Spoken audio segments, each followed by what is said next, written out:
पलूसमध्ये ट्रकची बसला धडक, मद्यधुंद चालकावर कारवाई, पलूस ठाण्यामध्ये गुन्हा दाखल.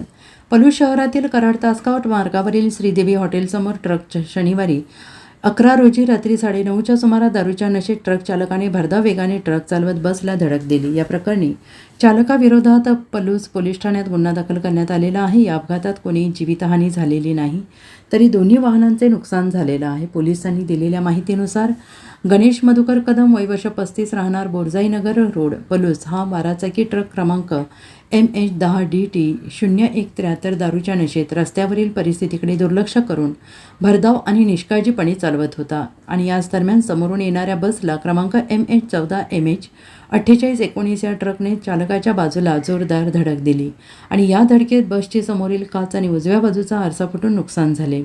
तसेच ट्रकच्या चालक बाजूची समोरील आणि उजव्या बाजूची काच आणि आरसा फुटला. अपघातात कोणतीही व्यक्ती जखमी झाली नाही. या प्रकरणी बसचालक रामदास अशोक मोटे, वय वर्ष 35, राहणार करोली टी, तालुका कवठेमहांकाळ यांनी दिलेल्या फिर्यादीवरून पोलीस ठाण्यात गुन्हा दाखल करण्यात आलेला आहे. या प्रकरणी अधिक तपास सुरू असल्याचं सांगण्यात येत आहे. Bureau report, SBN Marathi, Palus.